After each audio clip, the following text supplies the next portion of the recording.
তো ফাইনালি তৈরি হয়ে গিয়েছে গরম গরম সিঙ্গারা।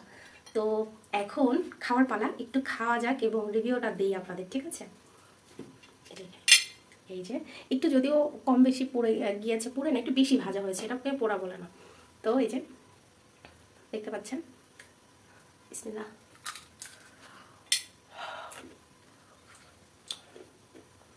মানে ধোয়া উঠছে, ক্যামেরা আসলে দেখা যাচ্ছে না তারা, তো ভেতরটাই সত্যি অনেক মজা। ভেতরে বাদাম দেওয়া আছে,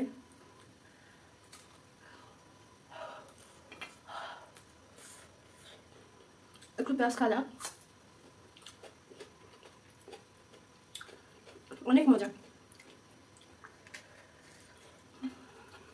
সন্ধ্যাবেলায় একটা ভালো নাস্তা আর হতে পারে না, ঠিক আছে?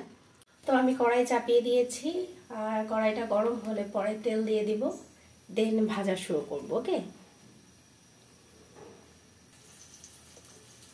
তো কড়াইটা কিন্তু গরম হয়ে গিয়েছে। এখন আমি যেটা করব, তেল দিয়ে দেব।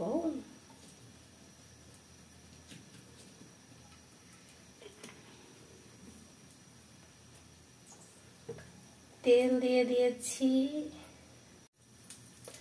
তো এখন এক এক করে সিঙ্গারাগুলো কিন্তু আমি তেলের মধ্যে ছেড়ে দেব। তো প্রত্যেকটা সিঙ্গারা কিন্তু খুবই কিউট দেখতে, গরম গরম তেলের মধ্যে একেবারে নরম নরম সিঙ্গারা। ওকে, তো দিয়ে দিব, আবার হাতে ছিটে আসিস, সেটাই হচ্ছে ভয়।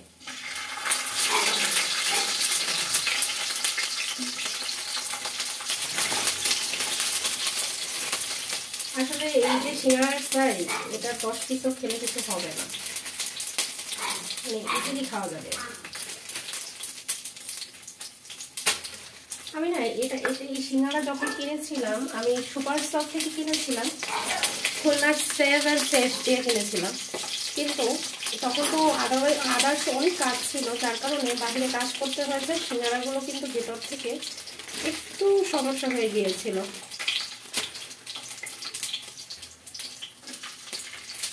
তো এই 6 পিস আমি ভেজে নিচ্ছি।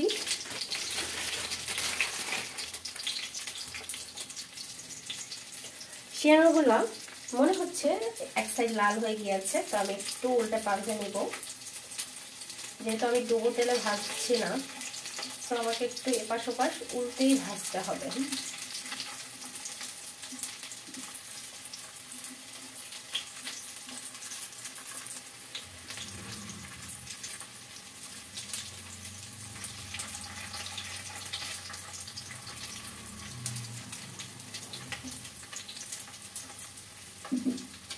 তো ফাইনালি তৈরি হয়ে গিয়েছে গরম গরম সিঙ্গারা। তো আপনারা চাইলে কোনো সুপার শপ থেকে এগুলো কিনে নিয়ে, যদি জ্বালা মনে হয় যে না এত কিছু করা আসলে আমার পক্ষে সম্ভব না, সেরকম যদি গিয়ে কিনে ফেলতে পারেন। তো আজকের মতো ভিডিওটা এই পর্যন্ত। সবাই ভালো থাকবেন, সুস্থ থাকবেন, আল্লাহ হাফেজ।